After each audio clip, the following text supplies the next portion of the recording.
Hello दोस्तों, स्वागत है आप सभी का महाराजा ऑडियो बुक्स में। दोस्तों, आज मैं आपके लिए लेकर आया हूँ भारत के सबसे ज़्यादा बिकने वाले लेखक वेद प्रकाश शर्मा जी की जादुई लेखनी से निकला एक बृहद और 2 पार्टों में लिखा हुआ कथानक, जिसका पहला पार्ट है मेरे बच्चे मेरा घर और दूसरा पार्ट है आज का रावण। तो चलिए देर नहीं करते हैं और प्रारंभ करते हैं मेरे बच्चे मेरा घर का एपिसोड नंबर 1। एक सुहागिन पत्नी और उसके बच्चे को पति और पिता रूपी अधिकार दिलाने के लिए विकास, रघुनाथ और ठाकुर साहब जैसे सदाबहार पात्र विजय के पीछे हाथ धोकर पड़े हुए थे। साधना विजय को अपना पति और बच्चे का पिता साबित करने को आगे बढ़ रही थी। विजय लगातार अपने कदम पीछे सरका रहा था। सच्चाई क्या थी, ये सुनिए इस उपन्यास में मेरे बच्चे मेरा घर। डिक्की समुद्र तल से 6000 फीट ऊपर बसा एक प्रसिद्ध हिल स्टेशन। मई जून के महीने में देश विदेश के सैलानी यहाँ इस कदर उमड़ पड़ते हैं कि किसी भी होटल, लॉज या गेस्ट हाउस में एक कमरा 200 रुपये प्रतिदिन से कम किराए पर उपलब्ध नहीं होता। और इससे भी 2000 फीट ऊपर स्थित है गुमटी गांव।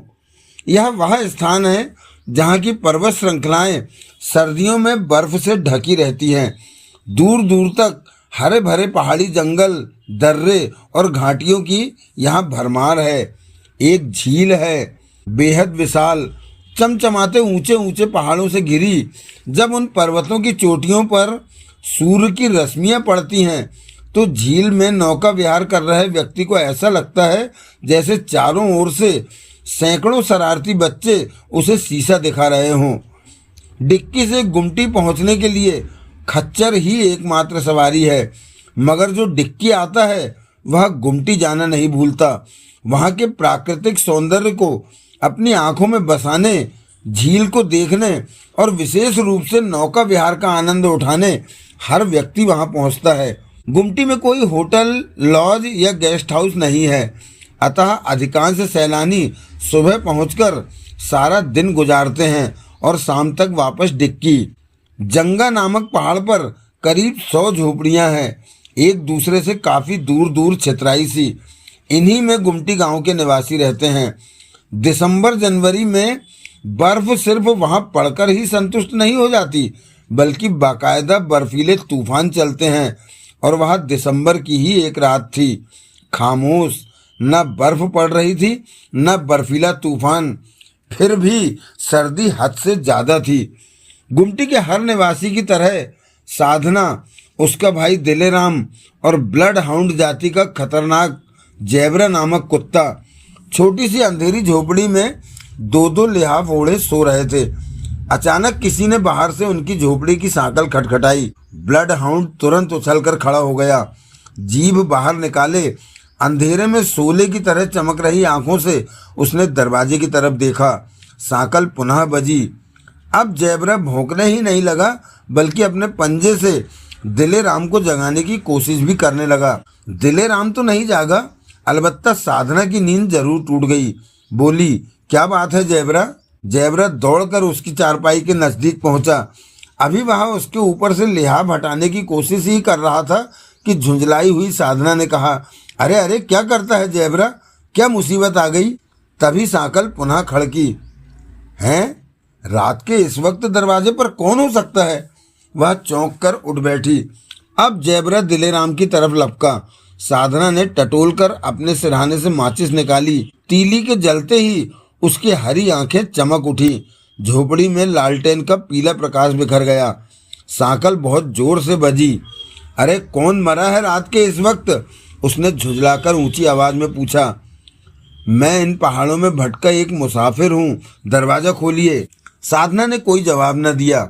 अवाक सी खड़ी वह ये सोचती रह गई कि रात के इस वक्त इस इलाके में कोई अजनबी क्या कर रहा है। उधर जेब्रा की भरपूर कोशिश के बावजूद दिलेराम जाग नहीं रहा था। वह लिहाफ अलग करता दिलेराम कुनमुनाता हुआ जाने क्या क्या बड़बड़ाकर लिहाफ पुनः अपने जिस्म पर खींच लेता। यह खेल काफी देर से चल रहा था। अरे वहां क्यों बेवजह झक मार रहा है जैबरा? साधना ने कहा। जोगा ताड़ी पीने के बाद क्या किसी को दुनिया की सुध-बुध रहती है? छोड़ उसे, वह नहीं उठेगा। जोगा ताड़ी ऐसी शराब को कहते हैं जो वहां के पहाड़ पर पाई जाने वाली जोगा नामक घास से खींचकर निकाली जाती है। वह इंसान के जिस्म में तीतर के गोश्त से भी कहीं ज्यादा गर्मी भर देती है। साथ ही उसे पीने वाला उत्तेजित हो जाता है। सांकल फिर बजी। खोलते हैं, क्यों मरा जा रहा है? ऊंची आवाज में कहने के बाद साधना कुत्ते से बोली, आ जैबरा, दरवाजा खोलकर हम ही देखते हैं कि कौन मरदूद है। वह दरवाजे के नजदीक पहुंची। कुत्ता साथ था। दरवाजा खोलते ही नजर वहां खड़े व्यक्ति पर पड़ी। अभी वह ठीक से उसकी सूरत भी न देख पाई थी कि जैबरा भौंका। व्यक्ति फुर्ती से पीछे हट गया। अब वह एक परछाई के रूप में साधना को चमक रहा था और उसी परछाई को घूरती हुई साधना ने कहा, क्यों अब बिदक कर पीछे क्यों हट रहा है? जब से दरवाजा पीट पीट कर सोना हराम कर रखा था। अजीब लड़की हो, परछाई के मुंह से निकला। नजदीक आ, रोशनी में जरा देखूं तो सही तेरा बांका चेहरा। वह कुत्ता, अगर तू चोर उचक्का न हुआ तो जैबरा तुझे कुछ नहीं कहेगा, और यदि चोर उचक्का है तो भाग जा यहाँ से। यह तेरा मुर्ग मुसल्लम बनाकर खा जाएगा। परछाई धीरे धीरे आगे बढ़ी। साधना चहकी, आए हाय, आगे तो ऐसे बढ़ रहा है जैसे हाथ पैरों में मेहंदी लगी हो। क्या तेरे से तेज नहीं चला जाता? वाक्य खत्म होते होते वह साधना के इतना करीब आ गया कि लालटेन की पीली रोशनी उसके शरीर पर पड़ने लगी, और उस वक्त साधना उसके आकर्षक व्यक्तित्व से प्रभावित हुए बिना न रह सकी। अभी वह उसे ऊपर से नीचे तक देख ही रही थी कि दृष्टि उसकी बाईं जांघ पर स्थिर हो गई। अरे, उसके मुंह से निकला, ये क्या है? ये खून कैसा? मुझे गोली लगी है। गोली? मगर किसने मारी? कहीं तो कोई डाकू तो नहीं है? आगंतुक ने कहा। क्या मैं तुम्हें डाकू नजर आता हूँ? उसके जिस्म पर मौजूद शानदार सूट को घूरती हुई साधना बोली, लगते तो तुम कोई फर्स्ट क्लास शहरी बाबू हो, मगर रात के इस वक्त कड़ाके की सर्दी में गुमटी में कहाँ भटक रहे हो? कहीं ये गोली तुम्हें फूलबती या बंता सिंह के साथियों ने तो नहीं मारी? कौन फूलबती और बंता सिंह? इस इलाके के खूंखार डाकू हैं, एक दूसरे के खून के प्यासे। मैं नहीं जानता कि गोली किसने मारी है। अजीब आदमी है, गोली खाकर आया है और यह भी नहीं जानता कि किसने मारी है।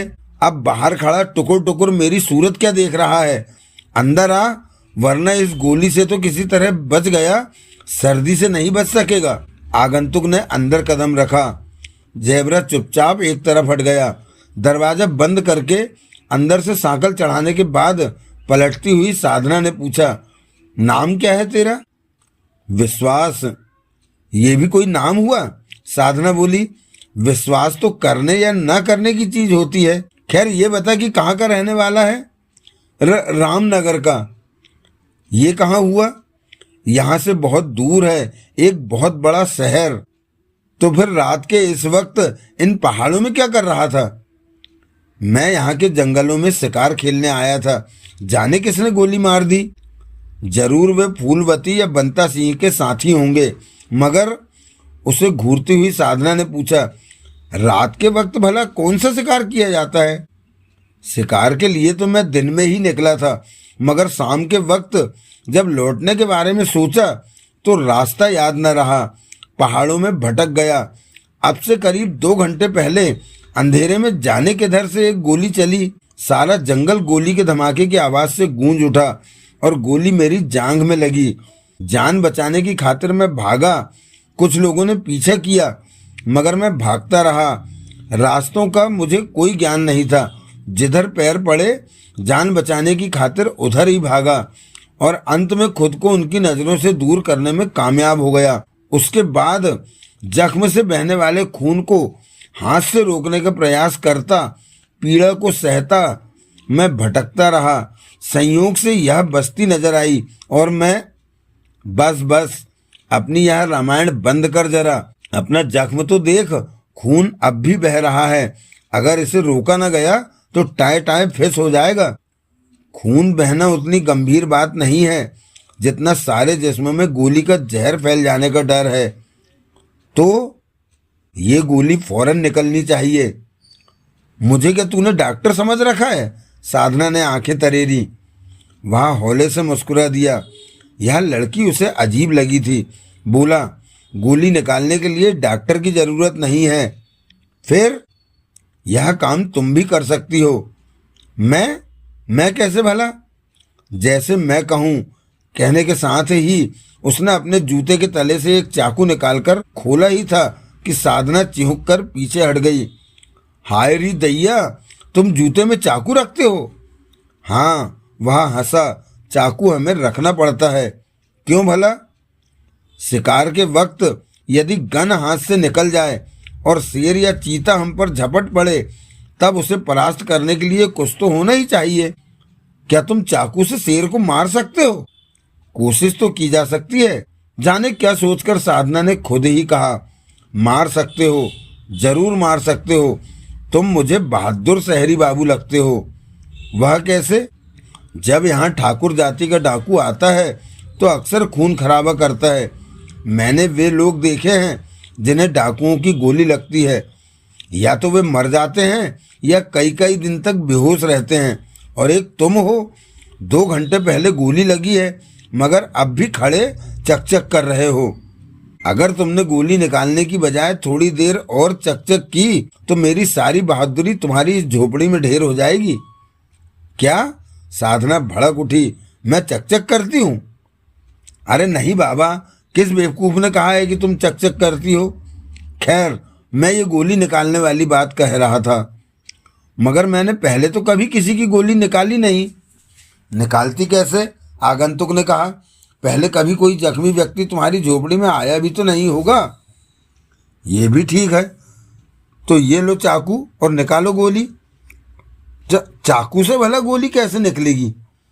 मैं बताता हूँ। यहाँ कोई अंगीठी या स्टोव तो होगा? हाँ है। उस पर इस चाकू के फल को दहकाओ। जब लाल हो जाए तो इसकी नोक से मेरे जख्म में मौजूद गोली को ठीक उसी तरह कुरेद कर निकाल लो जैसे जमीन में गड़ी किसी छोटी वस्तु को निकाला जाता है। ना बाबा ना, ये काम मुझसे बिल्कुल नहीं होगा। मुंह पर हाथ रखकर यह वाक्य साधना ने ऐसे मासूम अंदाज में कहा था कि आगंतुक उसे देखता रह गया। उसके मुखड़े पर खौफ था, हरी आंखों में दहशत। बोला, क्यों नहीं होगा? मुझसे किसी का दर्द नहीं देखा जाता। और मौत? हाय, ये तू क्या बक रहा है शहरी बाबू? भगवान कभी किसी को ना मारे। आगंतुक बरबस ही ठहाका लगाकर हंस पड़ा। अगर तुमने मेरे दर्द की परवाह की और गोली नहीं निकाली तो तुम्हें मेरी मौत देखनी होगी। क्या तू सच कह रहा है? बिल्कुल सच। तो ला चाकू, मैं तुझे मरने नहीं दूंगी। कहती हुई साधना ने हाथ फैला दिया और इसके बाद उसके निर्देश पर मैंने चाकू दहकाया। जख्म से गोली ही नहीं निकाली बल्कि पट्टी भी की। और यदि दिल की सच्चाई बयान करूं तो वह यह है कि इस सब के दरमियान मैं उस पर मोहित हो गई थी। क्यों? लेडी इंस्पेक्टर रेखा ने पूछा। आंखें तरेर कर साधना बोली, क्यों से मतलब? मेरा मतलब यह है कि ऐसी तुमने उसमें क्या खास बात देखी जो तुम? बहादुरी। बहादुरी? हाँ, जिस वक्त मैं दहके हुए चाकू की नोक से गोली की तलाश में जख्म को कुरेद रही थी, उस वक्त मारे पीड़ा के स्वयं मेरे मुंह से चीखें निकल रही थी। मगर वह बिल्कुल शांत था। हाँ, मैं उसे शांत ही कहूँगी।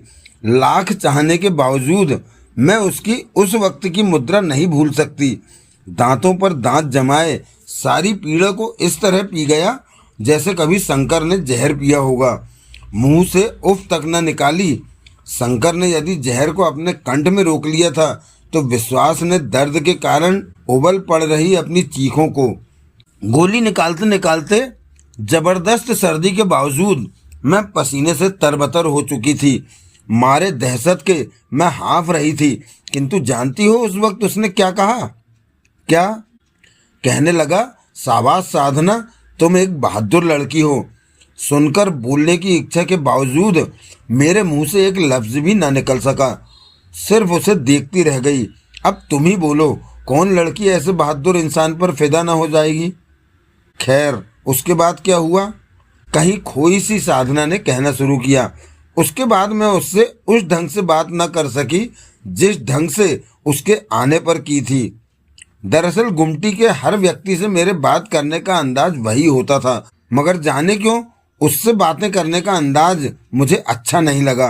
पट्टी बंध जाने के बाद उसने उठकर खड़े होते हुए कहा, अब मैं चलता हूँ। मेरे जिस्म के अंदर जैसे कुछ टूट गया। मुंह से कहा, कहाँ? जहाँ प्यार मिले, उसने अजीब शायराना अंदाज में कहा। मैं धक से रह गई। क्या उसे वास्तव में प्यार की तलाश है? मैं अवाक सी खड़ी रह गई थी। होश तब आया जबकि मेरे समीप से गुजरकर वह दरवाजे की तरफ बढ़ गया। जाने मुझे क्या हुआ कि लपक कर उसका रास्ता रोक लिया। बोली, मैं आपको नहीं जाने दूंगी शहरी बाबू।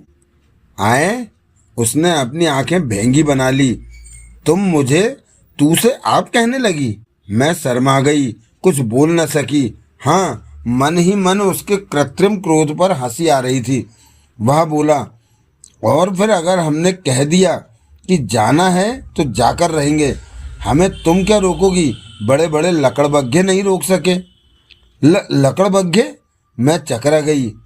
हाँ, क्या तुम नहीं जानती कि लकड़बग्घा क्या होता है? सुनो, मैं तुम्हें बताता हूँ। कहने के साथ ही उसकी मुद्रा बच्चों को पढ़ा रहे किसी मास्टर जैसी बन गई। तुम्हारे कुत्ते की तरह लकड़बग्घे की 4 टांगें, 1 पूंछ, 2 आंखें, 2 कान और 1 मुंह होता है। वह कंपनी गार्डन समझकर अक्सर जंगल में मटर कश्ती किया करता है। और लेकिन आप मेरी तुलना लकड़बग्घे से क्यों कर रहे हैं? उसकी 4 टांगें होती हैं, तुम्हारी सिर्फ 2 हैं।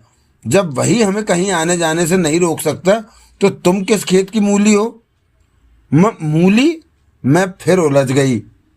जी हाँ, मूली। वह आगे से सफ़ेद होती है, पीछे से हरी, खेत में सिर के बल। मेरी समझ में नहीं आ रहा है कि जाने आप क्या क्या कह रहे हैं। मैं केवल इतना जानती हूँ कि आपका जख्म ताज़ा है। इतनी सर्द रात में मैं आपको झोपड़ी से बाहर नहीं जाने दूंगी। और फिर क्या भरोसा कि आपको गोली मारने वाले अभी तक आपको तलाश ही कर रहे हों। वह चुप रह गया, चुभती सी नज़रों से मेरे चेहरे को देखता रहा। मुझे लगा कि वह मेरे दिल में हिलोरे ले रहे विचारों को पढ़ने का प्रयत्न कर रहा है। मेरी पलकें स्वतः झुक गईं। दिल बहुत जोर जोर से धड़कने लगा था। मन मस्तिष्क पर अजीब सी घबराहट हावी होने लगी। मैं नहीं जानती कि वह मेरे मनोभाव पढ़ने में कामयाब हुआ या नहीं, किंतु जाने क्या सोचकर वहां से उसी वक्त जाने की जिद उसने छोड़ दी। मेरा मन मयूर नाच उठा। अपने 2 में से 1 लिहाफ उसे देकर झोपड़ी के एक कोने में लिटा दिया। मैं दोनों ही लिहाफ उसे देना चाहती थी, मगर उसने नहीं लिए। कुछ देर बाद वह सो गया, मगर मेरी आंखों में दूर दूर तक नींद का नामो निशान न था। रह रहकर आंखों के सामने उसकी वही पीड़ा को पीने वाली मुद्रा चकरा उठती। जैबरा भी सो चुका था। काफी देर बाद मुझसे रहा न गया। उठी, अपना लिहाफ लिए दबे पांव उसके नजदीक पहुंची। बहुत ही आहिस्ता से मैंने वह लिहाफ भी उसे उड़ा दिया। वह चैन की नींद सो रहा था। लालटेन के पीले प्रकाश में हर तनाव से मुक्त मुझे उसका चेहरा बड़ा ही प्यारा लगा। इतना ज़्यादा कि मूर्ति के समान एक टक उसे देखती रही। ऐसा जी चाह रहा था कि वह यूं ही सोता रहे और मैं जिंदगी भर उसे यूं ही देखती रहूं। दिल में मीठा मीठा दर्द हो रहा था और इस स्थिति को अभी ज़्यादा देर ना हुई कि मैं उछल पड़ी। उसने पटाख से अपनी दोनों आंखें खोल दी थीं। अभी मैं अपने होश ठिकाने भी न लगा पाई थी कि वह बोला, लिहाफ उठाओ और फूटो। लगता है कि एक बुखार तो तुम्हें चढ़ गया है, दूसरा चढ़ गया तो मुसीबत हो जाएगी। हक्की बक्की रह गई मैं। काटो तो खून नहीं। मारे लाज के ऐसा जी चाहा कि धरती में समा जाऊं। मुंह से बरबस ही निकला, क्या आप सो नहीं रहे थे? जी नहीं, मैं शकरकंदी खा रहा था। शकरकंदी? सुबह बताऊंगा कि शकरकंदी क्या होती है। कहने के बाद उसने लिहाफ चेहरे तक खींच लिया। मैं बुरी तरह झेपी हुई थी। उसी स्थिति में लिहाफ उठा लिया। लालटेन बुझाती हुई अपने स्थान पर लेट गई, किंतु सो न सकी। आंखें फाड़े अंधेरे को घूरती हुई मैं उसके बुखार वाले वाक्य का अर्थ समझने की कोशिश करती रही। कौन से बुखार की बात कर रहा था वहाँ? कौन सा बुखार चढ़ चुका मुझे? क्या वह मेरे मनोभावों को पढ़ने में कामयाब हो गया है? क्या वह प्यार को बुखार कहता है? सुबह विश्वास पर नजर पड़ते ही दिलेराम चौंका। हैं? ये कौन है? जिन्न, विश्वास ने सीना तानकर कहा। क्या? गुस्से की ज्यादती के कारण बलिष्ठ और बड़ी बड़ी मूछों वाला दिलेराम अभी गुर्राया ही था कि मैं जल्दी से बोल पड़ी। इनका नाम विश्वास है भैया। ये जंगल में शिकार खेलने आए थे, अंधेरे में भटक गए। मैंने सब कुछ बता दिया तो सुनकर दिलेराम गुर्राया। तो रात ही तूने मुझे क्यों नहीं जगाया? ताड़ी पीने के बाद तुझे होश कहाँ रहता है? जेबरा ने जगाने की खूब कोशिश की थी, मगर तू जागा ही नहीं। दिलेराम ने आग्नेय नेत्रों से विश्वास को घूरा। विश्वास उससे ठीक विपरीत अपने 32 दांत चमकाए हंस रहा था। उस क्षण वह मूर्ख सा लगा। उधर विश्वास की इस मुद्रा ने दिलेराम का गुस्सा और बढ़ा दिया। वह एकदम बोला, क्यों बे? हाँ बे, पलटकर विश्वास भी उसी मुद्रा में बोला तो मैं कांप गई।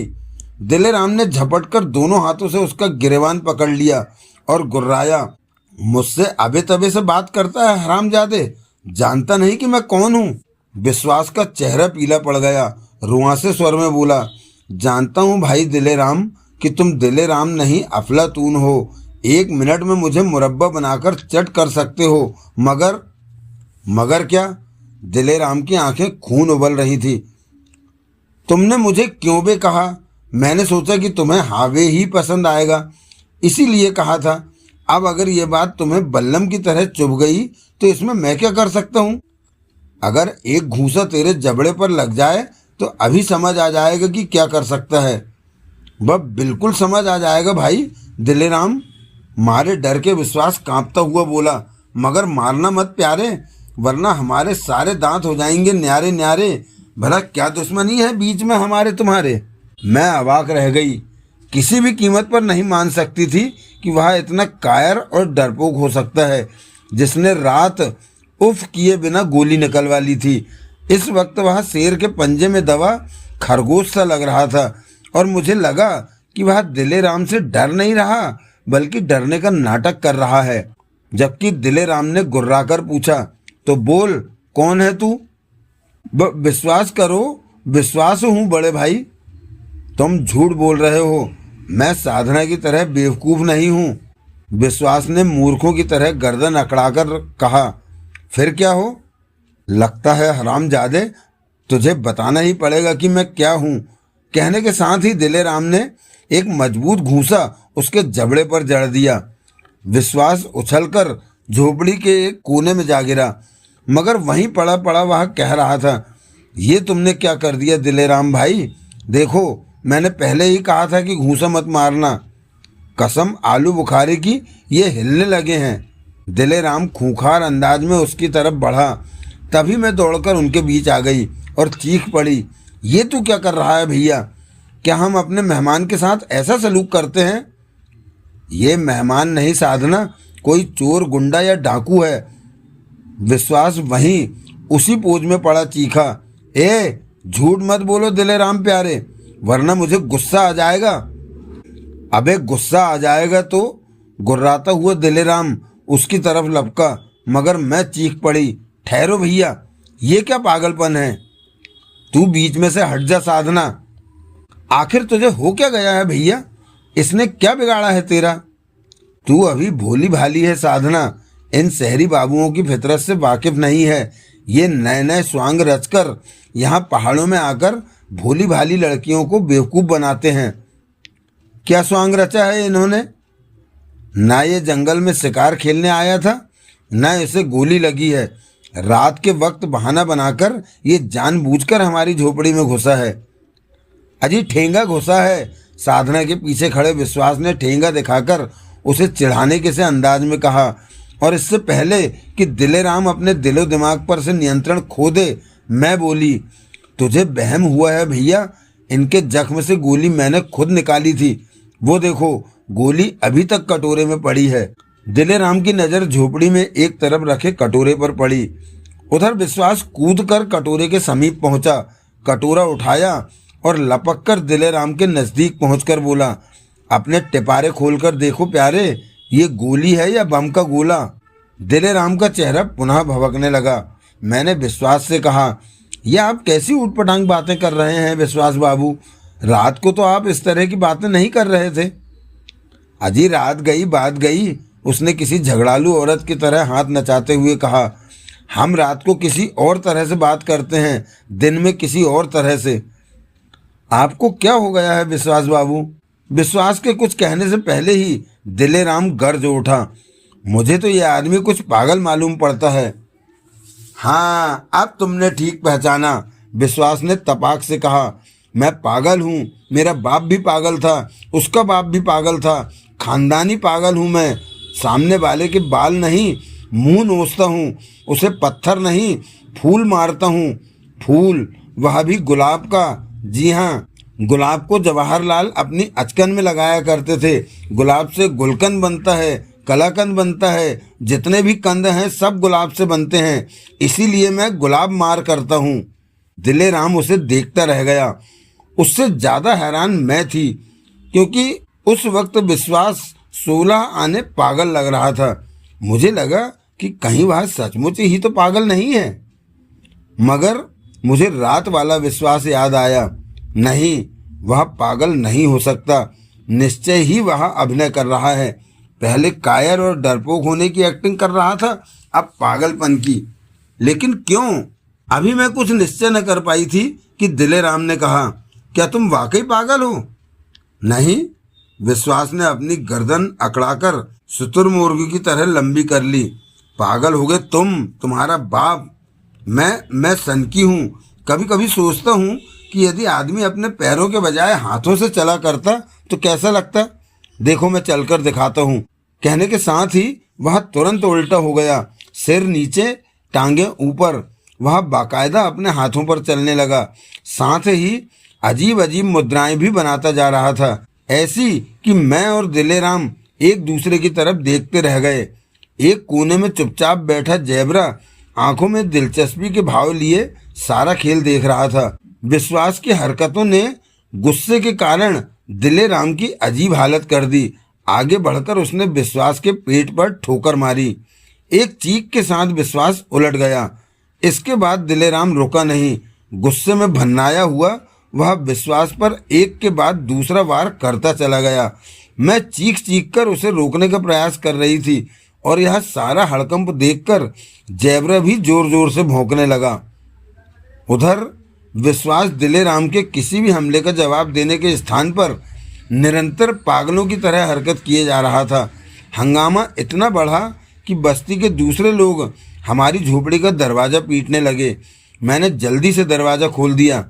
स्त्री, पुरुष, जवान, बूढ़े आदि सभी झोपड़ी में घुस आए, और हर व्यक्ति एक ही सवाल कर रहा था कि क्या हुआ। विश्वास के रूप में एक अजनबी को वहां देखकर सभी हैरान थे। दिलेराम चीखा, ये कोई पागल है, रात के वक्त झोपड़ी में घुस आया, मारो साले को। युवक गुर्रा उठे। मेरे दिल पर बर्छियां सी चली। तभी वैद्य काका चीख पड़े, ठहरो, पहले पूरी बात मालूम कर लो। अगर यह पागल है दिलेराम, तो झोपड़ी में कैसे घुस गया? क्या तुम रात के वक्त दरवाजा खुला छोड़कर सोते हो? दिलेराम ने सब कुछ बताया। मजे की बात यह है कि इस सारी कहानी के बीच भी विश्वास पागलपन की हरकतें करता रहा था, यहाँ तक कि गांव के अन्य लोग भी उसे पागल ही समझने लगे थे, और मेरा दिल चाह रहा था कि चीख चीख कर विश्वास की तरफदारी करूं, परंतु उस हालत में मैं क्या कर सकती थी, जबकि वह स्वयं को खुद ही पागल साबित करने पर तुला हुआ था। अचानक एक बुजुर्ग ने मुझसे पूछा, क्यों साधना बेटी, क्या वहाँ सब सही है जो दिलेराम ने बताया? हाँ काका, मैंने अपने दिल की बात कही, मगर रात अपनी किसी भी हरकत से यह पागल नहीं लग रहा था। सुबह होते ही जाने इसे क्या हो गया। डरा सहमा सा विश्वास अपने घुटने मोड़े झोपड़ी के एक कोने में उकड़ू बैठा हर एक को टकटकी बांधे देख रहा था। उसकी इस हरकत को देखते हुए एक बुजुर्ग ने कहा, अगर रात की बातों पर गौर किया जाए तो यह पूरी तरह पागल नहीं लगता। क्या मतलब काका? दिलेराम ने पूछा। यह शायद अर्ध पागल है बेटे, तुम इसे सनकी भी कह सकते हो। बुजुर्ग ने अपना अनुभव झाड़ा। मुझे लगता है कि इसे पागलपन के दौरे पड़ते हैं। कुछ भी हो काका, यह गुमटी में नहीं रह सकता। इसे इसी समय गांव से निकाल देना चाहिए। यह इंसानियत नहीं होगी बेटे दिलेराम। क्या मतलब? यह गुस्से का नहीं बल्कि सहानुभूति का पात्र है। जरा सोचो, दौरे की इस हालत में यदि हम इसे गांव से निकाल दें तो क्या होगा? यह किसी ऊंची पहाड़ी से छलांग लगाकर मर भी सकता है। तो फिर क्या करें इसका? मेरे पास एक दवा है, वह पिला देने से इसे नींद आ जाएगी, और जब उसके प्रभाव से मुक्त होने पर नींद टूटेगी तो भगवान ने चाहा तो यह इस दौरे से मुक्त होगा।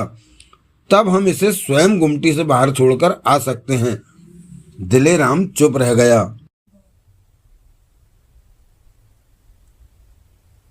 वैद्य काका ने बताया था कि विश्वास की नींद शाम तक टूटेगी, अतः दिलेराम कुल्हाड़ी उठाकर लकड़ियां काटने जंगल चला गया। आमतौर पर जैबरा भी उसके साथ जाया करता था, परंतु आज वह उसे मेरे ही पास छोड़ गया। शायद उसे यह डर था कि नींद टूटने के बाद भी यदि विश्वास पर वही दौरा सवार हुआ तो कहीं वह मुझे किसी तरह का नुकसान न पहुंचा दे। यानी जैबरा मेरी हिफाजत के लिए था। विश्वास को एक बिस्तर पर लेटा दिया गया था। वह चैन की नींद सो रहा था, और उस वक्त मुझे उसका चेहरा उतना ही प्यारा लगा जितना रात को लगा था। मुझे एक बार फिर लगा कि न वह पागल है और न उसे दौरे पड़ते हैं। वह सिर्फ एक्टिंग कर रहा था। मगर क्यों? काफ़ी सोच विचार के बावजूद मैं इस सवाल का जवाब न तलाश सकी।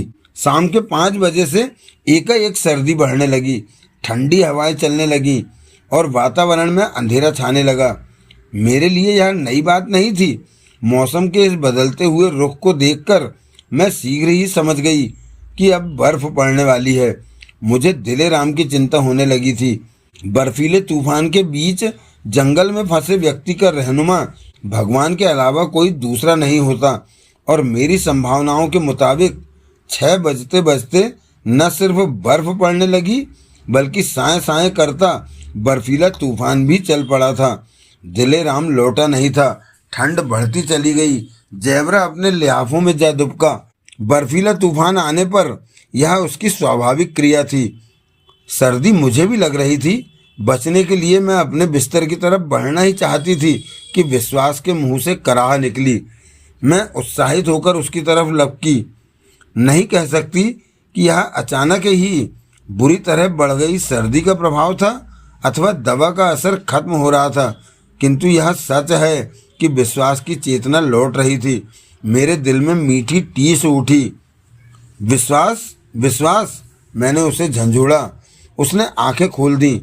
मुझे देखते ही मूर्खों की तरह बोला, तुम? हाँ, अब तो तुम ठीक हो ना विश्वास? बिल्कुल ठीक हूँ। मुझे हुआ ही क्या था? कहने के साथ ही उसने बड़े अटपटे अंदाज में अपने दोनों हाथों की समस्त उंगलियों से सिर खुजाना शुरू किया। मेरे दिलो दिमाग पर अजीब सी दहशत सवार हो गई। उसी पोज में वह उठ बैठा। मुझे वह अब भी पागल से लगा। यह सोचकर मेरा दिल बहुत जोर जोर से धड़कने लगा कि यदि अब भी उस पर वही दौरा सवार है तो जाने क्या क्या हरकतें करेगा। अभी स्तब्ध अंदाज में मैं उसे देख ही रही थी कि चारों तरफ गर्दन को घुमाते हुए उसने पूछा, शेरे दिल कहाँ गया? शेरे दिल? अजी वही जिसे तुम लोग दिलेराम कहते हो। हालांकि मैं ये तो नहीं समझ सकी कि उसने भैया को शेरे दिल क्यों कहा, मगर जवाब दिया, वे लकड़ियां लेने जंगल में गए हैं। और जैबरा उस्ताद? वहाँ लिहाफों में दुबका पड़ा है। क्यों? बाहर बर्फीला तूफान आया हुआ है, क्या आप जरूरत से ज्यादा सर्दी महसूस नहीं कर रहे हैं? खिड़की दरवाजे बंद होने के बावजूद साए साए की आवाज यहाँ तक आ रही है। सुनते ही विश्वास ऐसे अंदाज में दांत किटकिटाने लगा जैसे अचानक उसे जूड़ी का बुखार चढ़ाया हो। वह धम्म से वापस बिस्तर पर लेट गया और लिहाफों को अपने चारों तरफ लपेटता हुआ बोला, तुम भी बिस्तर में लिपट जाओ मेरी छिपकली, वरना यह बर्फीला तूफान कुकड़ी बना देगा। मुझे लगा कि वह ठीक कह रहा है। तेज हवा झोपड़ी की खिड़की व दरवाजों को बुरी तरह भड़बड़ा रही थी। तेज झोंकों के साथ दराजों से अंदर आने वाली हवा हड्डियों तक पहुंच रही थी। मेरा जिस्म धीरे धीरे कांपने लगा था। विश्वास ने बातें तो ठीक की थी, मगर हरकतें असामान्य। मैं निश्चय न कर सकी कि वह दौरे से ग्रस्त है या नहीं। मैं समझ न पा रही थी कि वह किस तरह का व्यक्ति है। मैं उठी और एक कोने में पड़े अपने बिस्तर में जा लिपटी। लिहाफ बर्फ के मानिंद ठंडे थे। मैंने चेहरे के अलावा सारा जिस्म उनमें लपेट लिया, मगर सर्दी के कारण जिस्म में भरी कंपकपाहट न रुक रही थी। उधर विश्वास भी कांप रहा था। हालांकि मुझमें बिस्तर से निकलने की हिम्मत न थी, मगर जाने विश्वास से कैसा लगाव हो गया था कि उसकी कंपकपाहट मुझसे देखी न गई। उठी, दिलेराम का एक अन्य लिहाफ उसके ऊपर डाल दिया। उसी क्षण वह बोला, बिस्तर से मत निकलो मेरी मटर की फली, सर्दी बहुत तेज है, तुम थोड़ी सी जोगा ताड़ी पी लो। मैंने कहा, इससे शरीर में गर्मी आती है और इस वक्त तुम्हें गर्मी की सख्त जरूरत है। जोगा ताड़ी किस बला का नाम है? गुमटी की खास शराब उस कलसे में रखी है। मैंने एक रैक पर रखे कलसे की तरफ इशारा किया। मेरे बजते हुए दांतों पर दृष्टि गड़ाकर उसने कहा, उसकी जरूरत शायद तुम्हें है। मैं ताड़ी नहीं पीती, अपने नसीब में भी वह नहीं है। तुम लेट जाओ। मैं पुनः बिस्तर में आ दुबकी। करीब आधे घंटे तक कमरे में कोई आवाज न गूंजी, किंतु इतना समय गुजरने के बाद भी मेरे जिस्म की कंपकपाहट रुकने का नाम न ले रही थी। हालांकि मैं उन बर्फीले तूफानों की अभ्यस्त थी, किंतु आज मुझ पर तूफान का कुछ ज्यादा ही असर था। या तो वह तूफान ही मेरी जिंदगी का सबसे जबरदस्त तूफान था, अथवा उसके शुरू होने के बावजूद मेरे झोपड़ी में घूमने फिरने की वजह से उस दिन मुझे सर्दी लग गई थी। पूरी तरह लिहाफों में लिपटा जैबरा भी कुनमुनाने लगा। फिर रात के करीब 9 बजे, उस वक्त तो जैसे कयामत ही आ गई, जब भड़ाक की एक जोरदार आवाज के साथ झोपड़ी की खिड़की का एक पल्ला टूटकर हवा के साथ सन्नाटा हुआ ठीक विश्वास के ऊपर जा गिरा। विश्वास हड़बड़ा उठा। हवा के तीव्र झक्कड़ों से बारिश और बर्फ के नन्हे नन्हे कण टूटी हुई खिड़की के रास्ते से झोपड़ी में आने लगे। लिहाफ उड़ने लगे। मेरा जिस्म ही नहीं, हड्डियां तक सुन्न पड़ती चली गईं। एकाएक विश्वास उछलकर अपने बिस्तर से खड़ा हो गया। अंधड़ में फंसे उसने गजब की फुर्ती के साथ खिड़की का पल्ला उठाया और टूटी हुई खिड़की पर लपका। पल्ला उसने खिड़की के टूटे हिस्से में फंसाया। हवा के झक्कड़, बारिश और बर्फ के कण अंदर आने बंद हो गए, मगर वे सब मिलकर पल्ले को झोपड़ी में फेंक देने का पुरजोर प्रयास कर रहे थे। अंदर से पल्ले पर दबाव बढ़ाते विश्वास चीखा, कहीं हथौड़ा और कीले हैं साधना? हाँ, उस रैक पर। मैं बड़ी मुश्किल से कह पाई, जरा देना। मुझ में उठने की हिम्मत न बची थी, किंतु मजबूरी थी। बुरी तरह कांपती हुई उठी, कीले और हथौड़ी उसे दी। कांप वह भी रहा था। उसके होंठ नीले पड़े हुए थे, लेकिन एक एक करके उसने कीले ठोकनी शुरू कर दी। मारे सर्दी के हम दोनों के जिस्म अकड़ से गए थे। जिस्म ही नहीं, बल्कि दिलो दिमाग और दृष्टियां तक शून्य महसूस हो रही थी। मेरे होंठ भी नीले पड़ गए थे। कीलों से भरा डिब्बा हाथ में लिए खड़े रहना मुझे दुश्वार नजर आ रहा था। टांगें कांप रही थी, सर चकरा रहा था, और वह जिसे मेरी नज़र में इन बर्फीले तूफानों को झेलने का कोई अनुभव न था, पूरी तत्परता और मुस्तैदी के साथ एक के बाद दूसरी कील ठोकता चला जा रहा था। इस वक्त मैं उसकी वही बहादुरी, हिम्मत और धैर्य देख रही थी जो रात को गोली निकालते वक्त देखी थी। लगभग स्पष्ट हो चुका था कि दिलेराम और गांव के अन्य लोगों के सामने उसने नाटक किया था। चलो, पर्याप्त कीलें ठोकने के बाद उसने कहा। मैं मुड़ी, वह लगभग मेरे साथ ही था। तूफान अभी भी पूरे वेग से खिड़की के पल्ले पर टक्करें मार रहा था और अभी हम मुश्किल से 3 या 4 कदम ही तय कर पाए थे कि भड़ाक की आवाज के साथ पल्ला पुनः हवा में झंझना उठा। हवा, बारिश और बर्फ के कणों ने हमारी पीठ पर इतनी जोर से धक्का मारा कि उछलकर दोनों ही मुंह के बल गिरे। मेरे हलक से चीख निकल गई थी। विश्वास तेजी से उठा। सर्दी की मारी मैं जमीन पर पड़ी मचल रही थी और वह बेबस निगाहों से उस खिड़की की ओर देखने का असफल प्रयास कर रहा था। झोपड़ी में अंधड़ मचा हुआ था। कण कण करके वहां बर्फ जमने लगी थी। मैंने मदद के लिए विश्वास को पुकारा। विश्वास ने मुझे उठाया, बिस्तर पर लिटाकर सारे लिहाफ मेरे ऊपर डाल दिए। जैबरा की कुनमुनाहट अब तूफान के शोर में दबकर रह गई थी। विश्वास ने मुझे सिर से पांव तक लिहाफों के नीचे दबा दिया, किंतु कपकपाहट थी कि कम होने का नाम ही न ले रही थी। अपना सारा खून मुझे जम गया सा महसूस हो रहा था।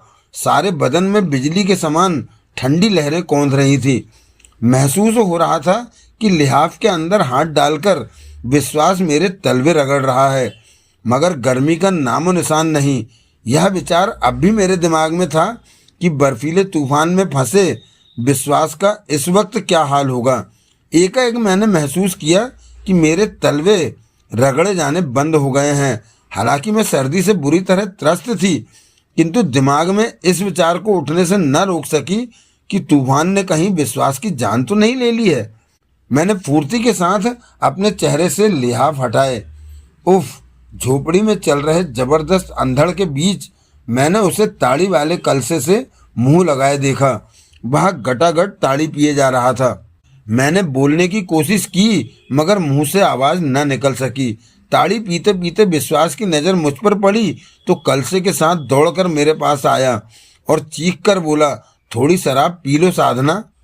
बोलने की हर कोशिश इस बार भी विफल। कदाचित मेरे कांपते होठों ने उसे मेरी हालत बता दी।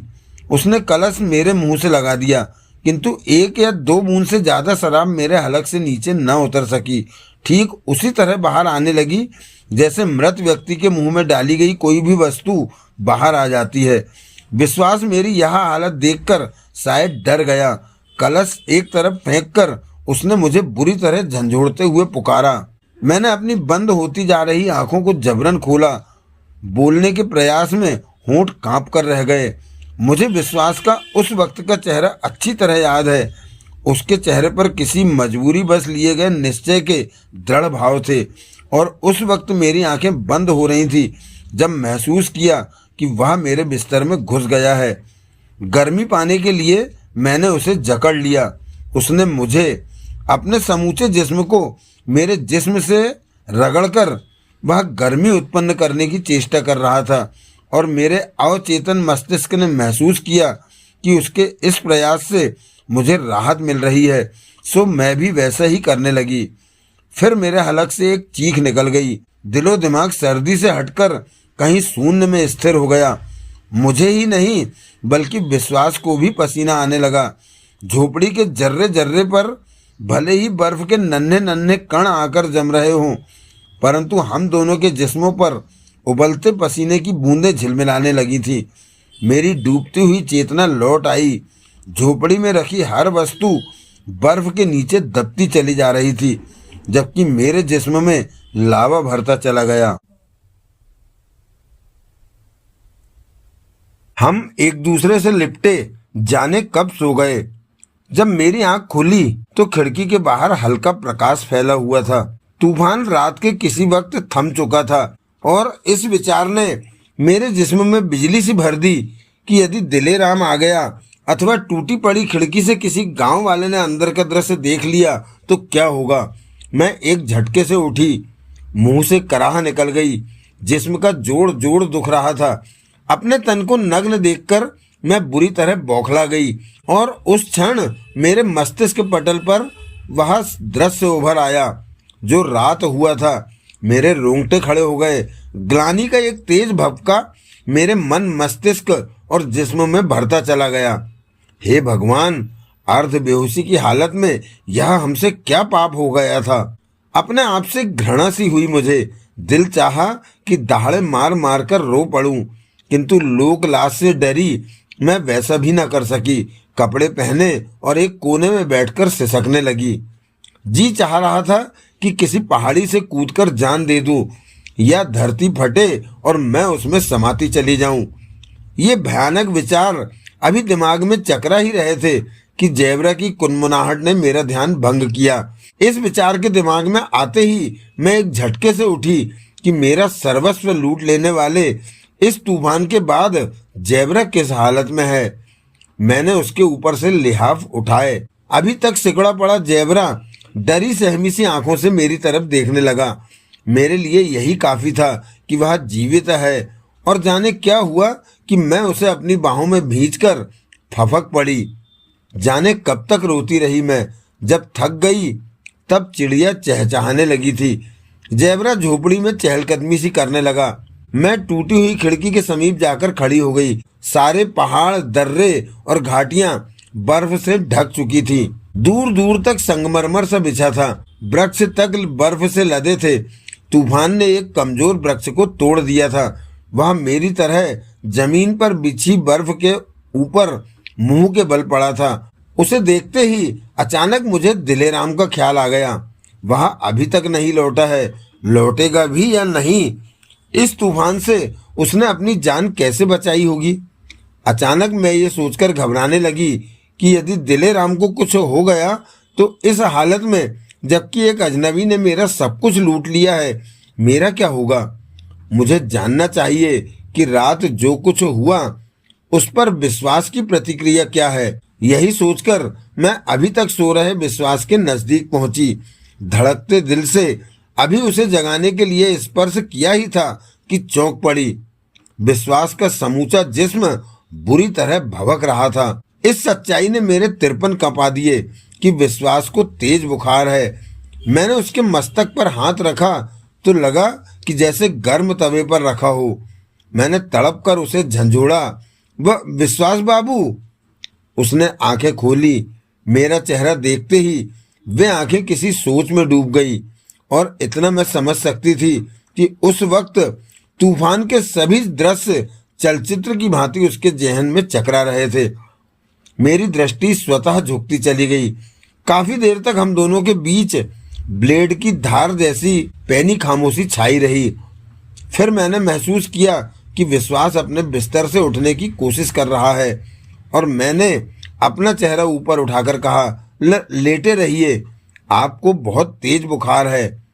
वह मेरी तरफ देखता रह गया। मैं दावे के साथ कह सकती हूँ कि उस वक्त विश्वास की आंखों में ही नहीं बल्कि समूचे चेहरे पर पश्चाताप के गहरे भाव थे। उसकी आंखों में ऐसा कुछ था कि मेरी दृष्टि पुनः झुकती चली गई। एक बार फिर लंबी खामोशी के बाद उसने मुझे पुकारा, साधना। मेरे मुंह से अनायास ही निकला, जो कुछ हुआ बहुत बुरा हुआ। मैं कुछ बोल ना सकी। दरअसल समझ में ही ना आया कि क्या कहूँ। दिल में छुपी वेदना जाने कब आंसू बनकर उमड़ आई और फिर विश्वास के जिस्म पर टपक पड़ी। तुम रो रही हो? विश्वास ने अजीब स्वर में पूछा। मेरी हिचकियां बंध गईं। उसने पुनः कहा, अब रोने से बीते हुए क्षण वापस नहीं आ जाएंगे साधना। तुम्हें जीवित रखने का कोई दूसरा रास्ता न बचा था। तो मुझे मर ही जाने देते विश्वास बाबू। मैं फपक पड़ी। मर जाती तो अच्छा होता। आपने क्यों बचाया मुझे? विश्वास चुप रहा। मेरे उक्त शब्दों का जैसे उसके पास कोई जवाब न था। पुनः काफी लंबे समय के लिए खामोशी छा गई। उसी तरह रोते हुए मैंने उसकी तरफ देखते हुए पूछा, जवाब दीजिए, आपने मुझे क्यों बचाया? मजबूरी थी। कहते वक्त उसका चेहरा पूरी तरह सपाट था। शायद कोई भी व्यक्ति अपनी आंखों के सामने किसी दूसरे व्यक्ति को इस तरह मरते नहीं देख सकता। मगर जो हुआ उसमें हम दोनों में से किसी का भी दोष नहीं है साधना। मगर फिर भी अक्सर ऐसे हादसे हो जाया करते हैं, और ऐसे हादसों का पुरुष से ज्यादा अफसोस स्त्री को होता है। मगर शायद तुम यकीन न कर पाओ। सच्चाई ये है कि रात के हादसे का तुमसे ज्यादा, कई गुना ज्यादा अफसोस मुझे है। आपको? हाँ, मुझे। वह एक एक शब्द पर जोर डालता हुआ बोला। मेरे बिना बताए शायद तुम इस पहेली को समझ नहीं सकोगी। यदि जानना चाहती हो तो पूछो, पूछो साधना, कि पुरुष होने के बावजूद मुझे तुमसे ज्यादा अफसोस क्यों है? क्यों है? क्योंकि मैं एक जासूस हूं। जासूस? जासूस भी ऐसा जिसने होश संभालते ही यह प्रतिज्ञा की थी कि मुझे अपना सारा जीवन देश की सेवा में अर्पण करना है। मैं कभी किसी लड़की की तरफ आकर्षित नहीं हुआ। यदि किसी को अपनी तरफ आकर्षित होते महसूस किया तो वैसी ही हरकतें करके उसके दिमाग में यह बात बैठा दी कि मैं मूर्ख, बेवकूफ, कायर और पागल हूँ, जैसी हरकतें तुम्हारे भाई और दूसरे गांव वालों के सामने की थी। यह बात मैंने परसों रात ही महसूस कर ली थी कि तुम मुझे चाहने लगी हो। अपने पुराने सिद्धांत के मुताबिक मैंने वे ही हरकतें की।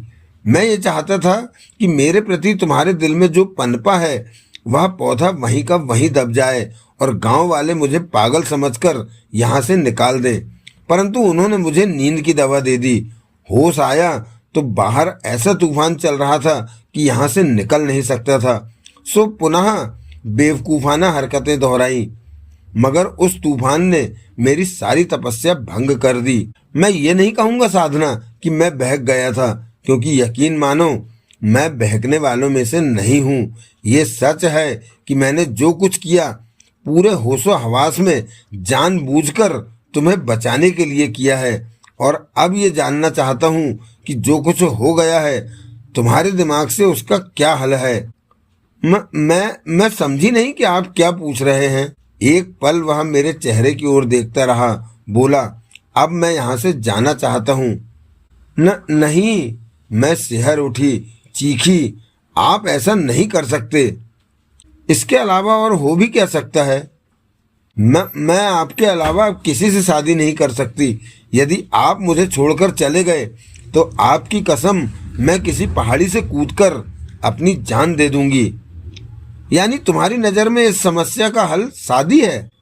इसके अलावा कोई दूसरा हल हो ही नहीं सकता विश्वास बाबू, मैंने कहा। जाने अनजाने में जो भूल या पाप हमसे हो गया है उसे धोने के लिए हमारी शादी ही एकमात्र रास्ता है। शादी करके शायद हम दोनों खुद से बिना नफरत किए जी सकें। और शादी मैं कर नहीं सकता, विश्वास ने एक झटके से कहा। क्यों? मैं दहल उठी, मस्तिष्क हवा में चकरा उठा। विश्वास के शब्द मेरे दिलो दिमाग पर बिजली बनकर गिरे थे। कारण पहले ही बता चुका हूँ। जानता था कि तुम्हें बताना होगा, इसलिए बात वहीं से शुरू की थी। मेरी समझ में मेरी शादी अपने देश से हो चुकी है, दूसरी शादी नहीं कर सकता। मैं जीवित भी देश के लिए हूँ, मरना भी देश के लिए है। क्या जासूस लोग शादी नहीं करते हैं? करते हैं। फिर? मैं थोड़ा अलग किस्म का जासूस हूँ। मेरा एक नहीं बल्कि दोनों पांव, बल्कि ये कहना चाहिए कि समूचा अस्तित्व ही 24 घंटे मौत के मुंह में रहता है। जो गोली तुमने जांग में से निकाली थी वह भी एक राष्ट्रद्रोही ने ही चलाई थी। और जाने किस पल कहाँ कोई राष्ट्रद्रोही ऐसी गोली चला दे जो जिस्म के उस हिस्से में लगे जहां लगने के बाद तड़पने का भी अवसर न मिले। यानी हमेशा खतरों से जूझते हो, बेहद खतरनाक खतरों से। मैं तुम्हें नहीं रोकूंगी साधना, विश्वास ने कसमसाकर कहा। मैं नहीं चाहता कि किसी के हाथों में लगी मेहंदी अभी सूखे भी नहीं कि उसके हाथ चाकू से खुरच खुरच कर हाथों की खाल भी उतार कर फेंक देनी पड़े। अभी लाल साड़ी ठीक से बांध भी न पाई हो कि सफ़ेद कफन पहना दिया जाए। आप मुझे विधवा होने से डरा रहे हैं? मेरे उक्त अजीब से वाक्य पर विश्वास मेरी तरफ देखता रह गया। वह बोल न पाया। अभी देख ही रहा था कि मैंने कहा, आप स्वयं सोच सकते हैं कि मैं आपके द्वारा न अपनाई जाने पर खुशी महसूस करूंगी या आपकी विधवा बनने में। तुम मेरी बात को ठीक से समझ नहीं रही हो साधना, आप समझा दीजिए। तुम्हें यह सोचना चाहिए कि जो कुछ हुआ वह एक दुर्घटना से ज्यादा कुछ भी नहीं था। दुर्घटना भी ऐसी जिसे प्रकृति ने हालात रचकर आवश्यक बना दिया था। दुर्घटना को भूल जाना चाहिए। तुम भी इस भयानक रात में घटी हौलनाक वारदात को भूल जाओ। और यही तो फर्क है औरत और पुरुष में। जाने कैसे मेरा लहजा जहरीला हो उठा। पुरुष इस घटना को भी दुर्घटना मानकर भूल सकता है, किंतु औरत चाहकर भी भूल नहीं सकती। समझने की कोशिश करो साधना, मैं चाहकर भी शादी नहीं कर सकता। मेरा लक्ष्य, मेरा अस्तित्व आदि सब बिखर जाएगा। तुम कल्पना भी नहीं कर सकती कि मैं कितना विवश हूँ। यदि मैंने शादी कर ली तो मैं नहीं रह जाऊंगा।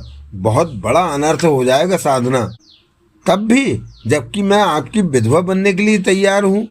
अगर सिर्फ एक यही वजह होती तो तुमसे पहले जाने ऐसी कितनी लड़कियां मेरी जिंदगी में आई हैं जो मेरी विधवा बनने के लिए तैयार थी। और क्या वजह है? वे वजह ऐसी हैं कि जिन्हें ना तो शायद मैं ठीक से समझा सकूं और ना ही तुम समझ सकोगी। भले ही तुम्हारी जिंदगी में चाहे जितनी लड़कियां आई हो विश्वास, मगर जहां तक कुदरत ने मुझे पहुंचा दिया है वहां तक शायद ही कोई पहुंची हो। आप स्वयं ही बता चुके हैं कि किसी के लिए अपने दिल में अंकुरित होने वाले प्यार के पौधे को अपनी हरकतों से उभरने से पहले ही कुचल देना आपका शौक रहा है। कुछ भी कहो साधना, मैं शादी नहीं। अरे, विश्वास का वाक्य पूरा होने से पहले ही झोपड़ी में एक आवाज गूंजी।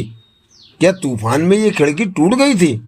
मैं छिटक कर विश्वास से दूर हो गई। मेरे साथ साथ विश्वास और जैबरा ने भी देखा कि गांव की एक अधेड़ महिला खिड़की के पास खड़ी इसी तरफ देख रही थी। अपनी घबराहट को छुपाते हुए मैंने जल्दी से कहा, हाँ मौसी। एकाएक उसकी आंखों में संदेह सा भर गया। बोली, क्या हो रहा था यहाँ? कुछ नहीं मौसी, मैंने घबराहट छुपाते हुए कहा। विश्वास बाबू बर्फीले तूफान सहने के आदी नहीं है, इसलिए तेज बुखार में तप रहे हैं। तूफान बड़े जोरों का था बेटी। ऐसा तूफान यहाँ 20 साल पहले कभी आया था और फिर तुम्हारी झोपड़ी की तो खिड़की ही टूट गई।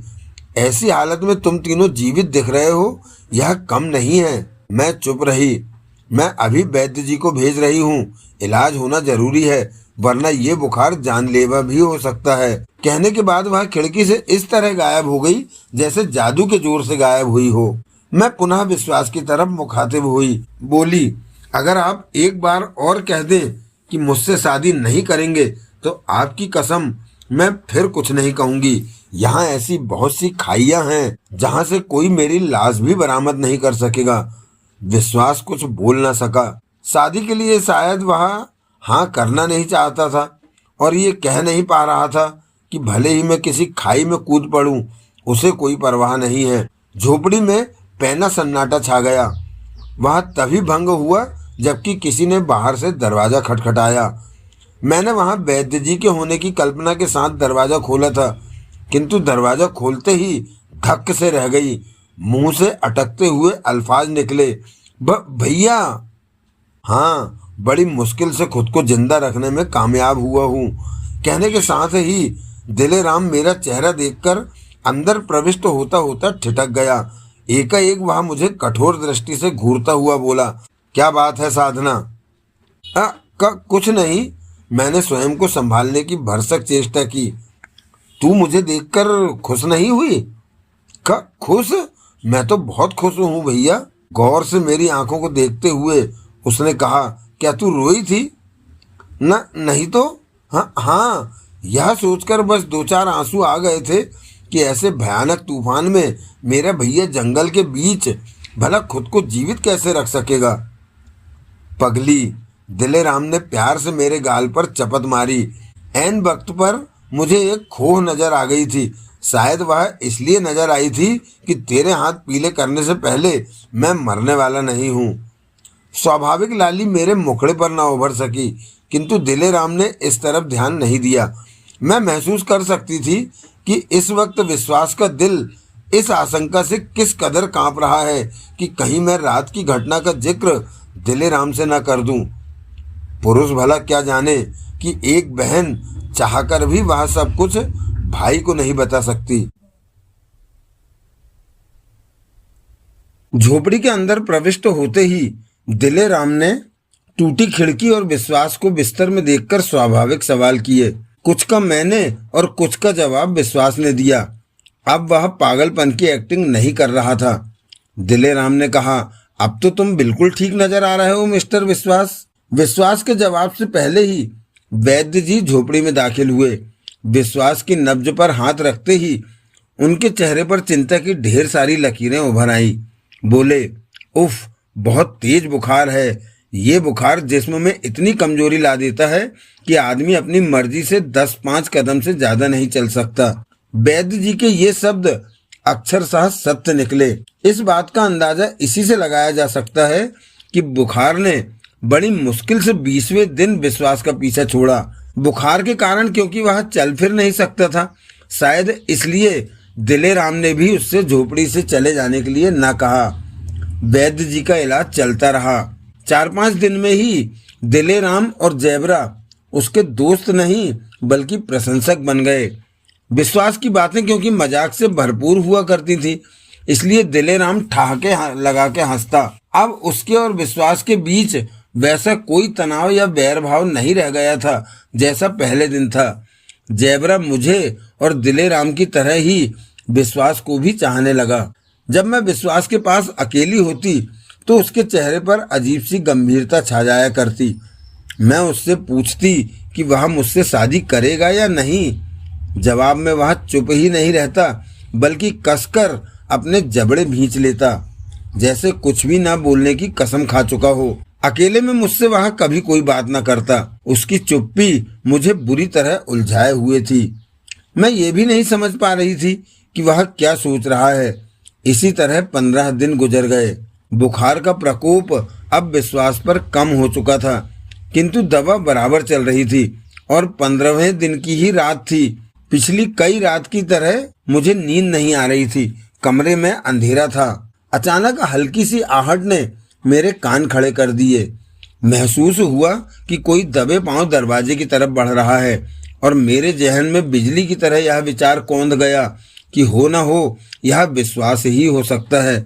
तो क्या वह इस रात अंधेरे और तन्हाई का लाभ उठाकर यहाँ से भागने की कोशिश कर रहा है? यह भयानक विचार जहन में उभरा ही था कि एक परछाई मेरे बिस्तर के समीप से गुजरकर दरवाजे की तरफ बढ़ गई। मैंने तकिए के नीचे से टटोलकर माचिस निकाली, फिर इतनी फुर्ती से लालटेन जलाई कि शायद मैंने इस काम में पहले कभी इतनी फुर्ती नहीं दिखाई थी। लालटेन के जलते ही दरवाजे के समीप पहुंच गया विश्वास न सिर्फ ठिठक गया बल्कि हक्का बक्का रह गया। सांस रोके वह मेरी तरफ देखता रहा। कुछ वैसे ही अंदाज में मैं उसकी तरफ, और उसी हालत में कई क्षण गुजर गए। अपने जबड़े उसने अभी भी उसी अंदाज में भींच रखे थे जैसे ना बोलने की कसम खाए हुए हो। जा रहे हो? मैंने अजीब स्वर में पूछा। वह चुप रहा। जाने क्यों मेरे तन बदन में गुस्से की तीव्र लहर दौड़ गई। मुंह से लगभग गुर्राहट सी निकली। जवाब क्यों नहीं देते विश्वास बाबू? जा रहे हो क्या? हाँ, विश्वास ने एक झटके से कहा। जलील कमीने, मैं अपने होश में न रही। अपना सब कुछ लूट कर मैं तुम्हें इस तरह नहीं जाने दूंगी। बेवकूफ़ी भरी बातें मत करो। भूल जाओ उस हादसे को। मैं नहीं भूल सकती। आवेश में मैं इस कदर चीखी थी कि जैबरा ही नहीं बल्कि दिले राम भी हड़बड़ाकर उठ बैठा, और ऐसा देखकर विश्वास बड़ी तेजी से दरवाजे की तरफ घूम गया। जब वह सांकल खोल रहा था तब मैं चीख पड़ी, जैबरा भैया, इसे रोको, जाने मत देना। यह तुम्हारी बहन को बर्बाद करके जा रहा है। विश्वास झोपड़ी से बाहर निकल चुका था। हड़बड़ाकर दिले राम ने पूछा, क्या मतलब? पूरी बात बताने का समय नहीं है भैया। इस वक्त बस इतना समझ लो कि यदि यह निकल गया तो तुम्हारी बहन के पास खुदकुशी के अलावा कोई चारा न रहेगा। मेरे इन शब्दों से ही दिले राम मानो सब कुछ समझ गया। खुद उछलकर दरवाजे की तरफ लपकता हुआ चीखा, उसे पकड़ो जैबरा, जाने न पाए। और जोर से भौंकता हुआ जैबरा बाहर निकल गया। सबसे बाद में मैं बाहर निकली, और जब निकली तो देखा कि सबसे आगे विश्वास भागा जा रहा था, उसके पीछे जैबरा और दिले राम। चांदनी रात, जमीन पर पड़ी बर्फ चांदी सी लग रही थी। शायद इसी वजह से कोई भी व्यक्ति दूर तक का दृश्य देख सकता था। ज़ेबरा के भौंकने की आवाज घाटी में दूर दूर तक गूंज गई। मुझे उम्मीद थी कि यह आवाज गांव वालों को जगा देगी। मैं भी उधर ही भागी। ज़ेबरा विश्वास के निकट पहुंच गया और फिर शीघ्र ही भौंकता हुआ उस पर झपट पड़ा। विश्वास की टांगें आपस में उलझी और वह धड़ाम से बर्फ पर गिरा। पीछे से जंप लगाकर दिलेराम ने उसे दबोच लिया, मगर दिलेराम को शायद पहली बार पता लगा होगा कि विश्वास पर काबू पाना आसान नहीं है, क्योंकि उस पर जंप लगाते ही दिलेराम रबर के बबुए की तरह वापस उछला, बर्फ पर गिरा। तभी विश्वास पर ज़ेबरा झपट पड़ा। वे दोनों गुथ गए, एक ढलान पर लुढ़कते चले गए और जब रुके तो ज़ेबरा उसके सीने पर सवार था। मगर यह स्थिति मुश्किल से एक पल रही। अगले ही पल जाने कैसे ज़ेबरा हवा में सनसनाता नजर आया। संक्षेप में यह कि यदि चारों तरफ से हाथों में मसाल लिए गांव वाले विश्वास को घेर न लेते तो वह ज़ेबरा और दिलेराम के काबू में आने वाली चीज न थी। यह बात उसने मुश्किल से 10 मिनट में साबित कर दी थी। ज़ेबरा और दिलेराम पूरी तरह पस्त हो चुके थे। विश्वास एक तरफ को भागा, परंतु चारों तरफ से टूट पड़ने वाले गुमटी निवासियों का घेरा तोड़कर निकल न सका। ज़ेबरा और दिलेराम से लड़ने में विश्वास ने अपने जूते के तले में छुपे चाकू का इस्तेमाल किया था, जिसे गांव के एक नौजवान ने उसके हाथ से छीन लिया। लोगों ने उसे पकड़ तो लिया, मगर अभी कोई यह नहीं जानता था कि उसका जुर्म क्या है। दिलेराम का बायां कंधा विश्वास के चाकू से जख्मी हो गया था, अतः वह बेहद गुस्से में था और जिस वक्त गांव वालों ने विश्वास को जकड़ रखा था, नौजवान के हाथ से चाकू छीनकर वार करने के लिए दिलेराम विश्वास पर झपटा। नहीं, चीखती हुई मैं बीच में आ गई। गुस्से में उफनता हुआ दिलेराम गरजा, तू बीच में से हट जा साधना। नहीं भैया, मैं रो पड़ी। अगर इन्हें कुछ हो गया तो मैं किसी को मुंह दिखाने के काबिल न रहूंगी। वक्त जैसे ठहर गया। दिलेराम का हाथ जहां का तहां रुक गया। गांव वाले भौचक्के से देखते रह गए। कुछ अनुभवी लोग शायद मेरे इस छोटे से वाक्य से सब कुछ समझ गए थे, जबकि दिलेराम ने पागलों की तरह पूछा, ऐसा क्या किया है इसने? जवाब देने के स्थान पर मेरी रुलाई फूट पड़ी। दोनों हाथों से चेहरा ढांपे उस वक्त मैं बिलख बिलख कर रो रही थी जब दिलेराम गुर्राया, बोलती क्यों नहीं? मैं रोती रही। गुस्से में भन्नाया हुआ दिलेराम उस वक्त शायद मुझ पर ही झपट पड़ना चाहता था, जब गांव के सरपंच ने न सिर्फ उसके कंधे पर हाथ रखा बल्कि उससे चाकू लेता हुआ बोला, गुस्सा मत करो दिलेराम, यह बहुत नाजुक वक्त है। मगर ये बताती क्यों नहीं है काका कि इस कमीने ने क्या किया है? शायद मर्दों को बताने वाली बात ना हो। कहने के बाद सरपंच अपनी पत्नी से संबोधित हुआ, सिब्बो, तुम साधना को अकेले में ले जाकर पूछो। सिब्बो नामक महिला मुझे अपने साथ ले गई। सरपंच के आदेश पर गांव वाले विश्वास को उसके घर ले गए। एक अंधेरी कोठरी में उसे बांधकर डाल दिया गया। कोठरी के चारों तरफ लाठियां हाथ में लिए नौजवान पहरा देने लगे। सिब्बो मुझे लेकर हमारी झोपड़ी में चली आई। रोते रोते मैंने विस्तार पूर्वक उसे सारी बातें बता दी। उसके द्वारा सरपंच को और सरपंच के द्वारा संक्षेप में जब वह सब कुछ दिलेराम को पता लगा तो उसने गोरिल्ले की तरह झपटकर मेरी गर्दन पकड़ ली। मैं चीख पड़ी। सरपंच ने मुझे छुड़ाना चाहा, मगर उसे धक्का देता हुआ दिलेराम किसी दरिंदे की तरह गुर्राया, तुम हट जाओ चाचा, इसने मेरी नाक कटवा दी, सारा गांव हम पर थू थू करेगा। बड़ी मुश्किल से सरपंच ने मुझे छुड़ाया। बोला, होश में आ दिलेराम। गांव तो तब ज्यादा थूकता जब वह शहरी बाबू यहाँ से निकल जाता। उसे रोककर और सारा किस्सा बताकर साधना ने बड़ी हिम्मत का काम किया है। मगर अब हो क्या सकता है चाचा? दिलेराम रो पड़ा। इनकी शादी के अलावा कोई दूसरा रास्ता नहीं है। लेकिन वह कमीना शादी के लिए तैयार कहाँ है? अगर वह गैरतमंद होता तो क्या यहाँ से भागने की कोशिश करता? उसे साधना से शादी करनी पड़ेगी। ऐसी जबरदस्ती हुई शादी से भला क्या फायदा चाचा? जिस तरह उसने आज भागने की कोशिश की, उसी तरह मौका लगने पर शादी के बाद भी तो भाग सकता है। शादी के बाद शायद वह ना भाग सके, कौन रोकेगा उसे? सारा गांव, सरपंच ने कहा। साधना तेरी ही नहीं बल्कि सारे गांव की बेटी है। उस वक्त तक उसके चारों तरफ कड़ा पहरा रखा जाएगा जब तक हमें यह संदेह रहेगा कि वह भाग सकता है, और पहरा हटते ही वह। ऐसा नहीं होगा दिलेराम, सरपंच ने उसका बात के बीच में ही काट कर कहा। उम्र का अनुभव यह बताता है कि अगर कोई जानवर भी अपने पास रहे तो उसमें भी इंसान का मोह पड़ जाता है, और फिर साधना तो उसकी पत्नी बनकर रहेगी। भगवान की कृपा से अगर शीघ्र ही किसी बच्चे के आसार बने तो देख लेना, बीबी और बच्चा उसके पैरों की बेड़ियां बनकर रह जाएंगे। वह चाहकर भी यहाँ से न जा सकेगा। अपनी बीबी, अपना घर और बच्चा इंसान के लिए इस दुनिया की सबसे बड़ी बेड़ी और हथकड़ी होती है। इस तरह की ढेर सारी दलीलों के साथ सरपंच ने दिलेराम को संतुष्ट कर दिया। विश्वास सरपंच के यहाँ था। अगर यह कहा जाए तो गलत न होगा कि वह वहाँ कैद था। ऐसा कैदी जिसे हर तरह का आराम और सहूलियत दी जा रही थी, दवा चल रही थी, केवल पहरा था इसलिए कि कहीं वह भाग न जाए। अगले दिन पंडित से हमारी शादी के बारे में बात की गई। उसने 25 दिन बाद का मुहूर्त निकाला। सरपंच, दिलेराम आदि ने उससे जल्दी का मुहूर्त निकालने के लिए कहा, किंतु पंडित ने यह कहकर उन सबको 25 दिन का इंतजार करने के लिए विवश कर दिया कि जल्दी से जल्दी का शुभ मुहूर्त यही निकलता है। यदि किसी अन्य दिन यह शादी की गई तो पति पत्नी ज्यादा दिन साथ नहीं रह सकेंगे।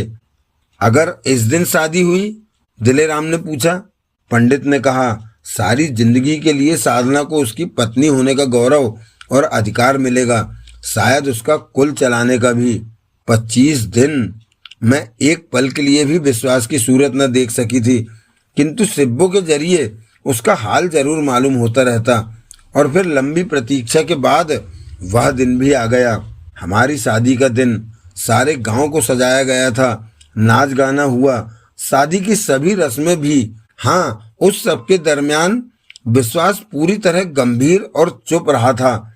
उसके चेहरे के भाव बता रहे थे कि यह सब कुछ उसकी अनिच्छा से हो रहा है। मैं शर्त लगाकर कह सकती थी कि यदि उसका बस चले तो वह अभी भी वहां से भाग खड़ा हो सकता था, मगर मंडप के चारों तरफ सख्त पहरा था। शादी हो गई।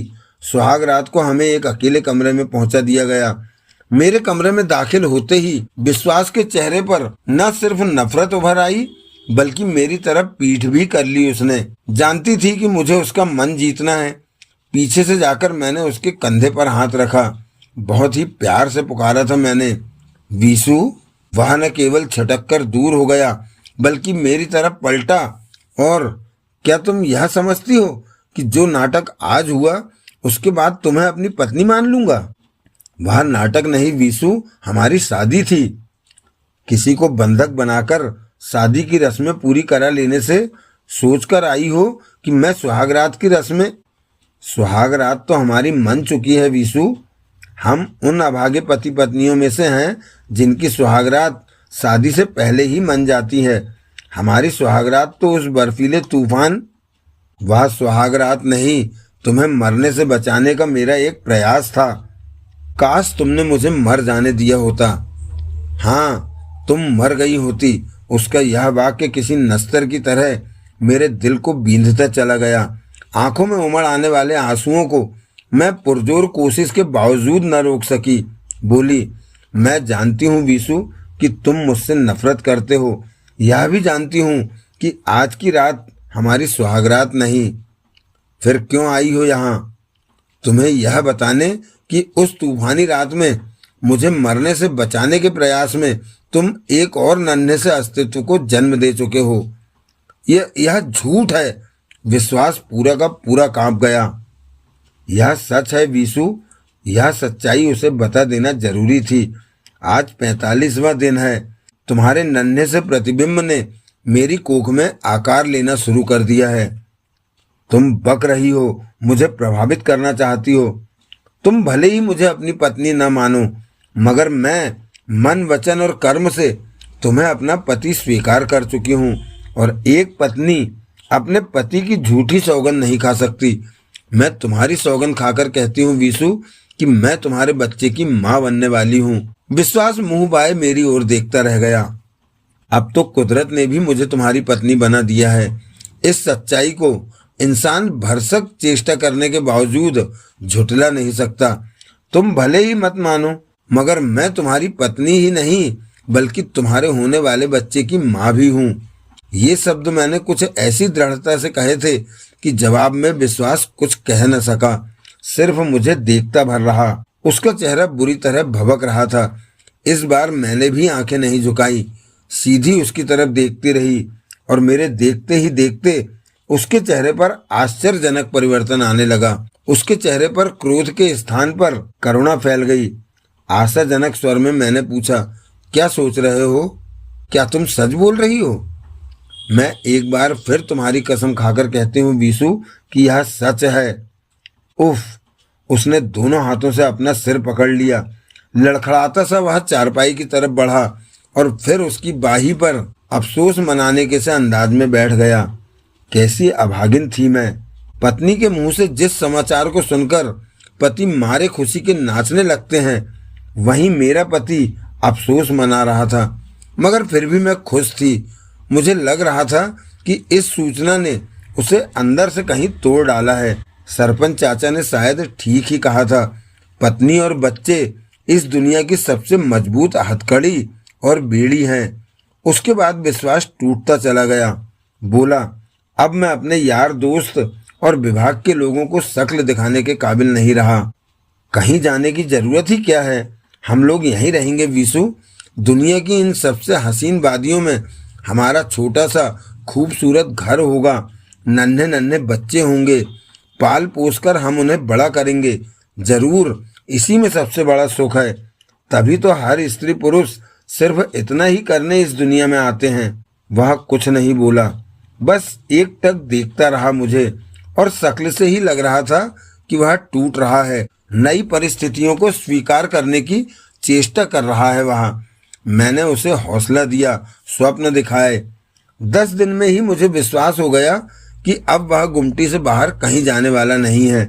दिलेराम और सरपंच के सम्मुख यह घोषणा मैंने शादी के 5 दिन बाद ही कर दी थी कि सारे पहरे, सारी चौकसी उठा ली जाए। अब विश्वास के दिलो दिमाग में यहाँ से कहीं जाने का विचार मात्र भी नहीं है। मगर उन्होंने सिर्फ मेरे कहने से पहरे नहीं उठाए।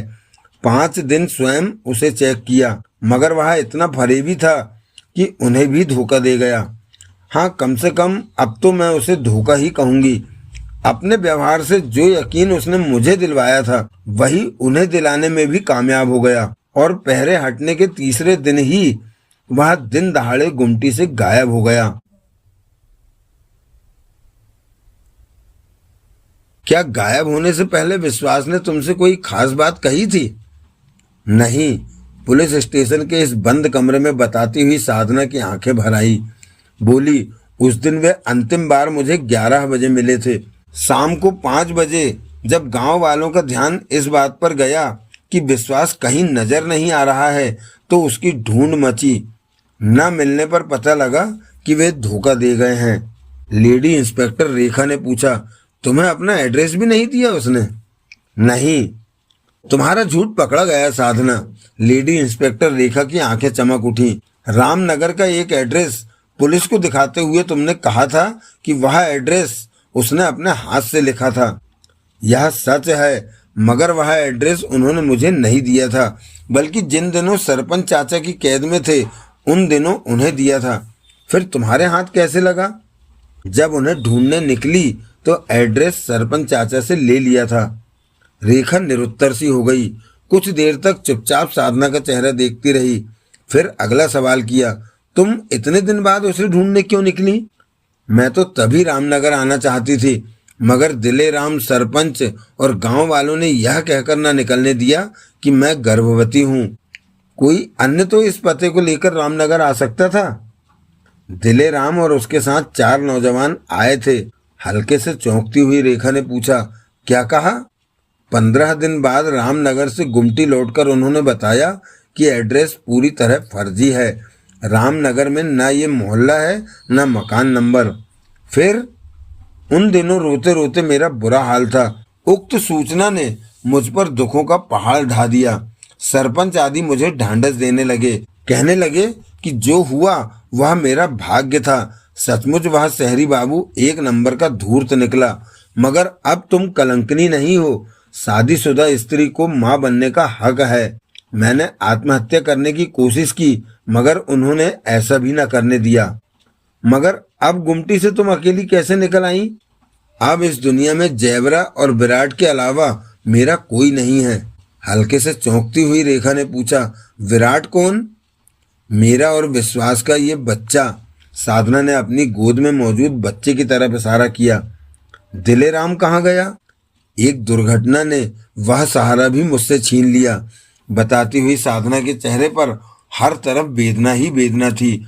आज से 3 महीने पहले वह पेड़ पर बैठा लकड़ियां काट रहा था कि डाल टूट गई। दिलेराम हजारों फीट गहरी खाई में जा गिरा। फिर क्या? उसके बाद क्या हुआ? मैं रोती रही। इससे ज्यादा और हो भी क्या सकता था? लोगों ने विराट को जन्म लेने पर विवश कर दिया। सरपंच चाचा ने मुझसे वादा किया था कि जब मैं बच्चे को जन्म दे लूंगी तो वे मुझे विश्वास की खोज में गुमटी से बाहर जाने देंगे। और आज से 15 दिन पहले जब मैंने उनका वादा याद दिलाते हुए इजाजत चाही तो वे मुझे रोकने लगे, समझाने लगे, परंतु मैंने एक न मानी। इस बार मेरी जिद के सामने उन्हें झुकना पड़ा और तब मैं उनसे एड्रेस लेकर जयवरा और विराट के साथ इस विशाल दुनिया में विश्वास को ढूंढने निकल पड़ी। वह एड्रेस क्यों लिया जबकि पहले ही मालूम हो चुका था कि वह फर्जी है?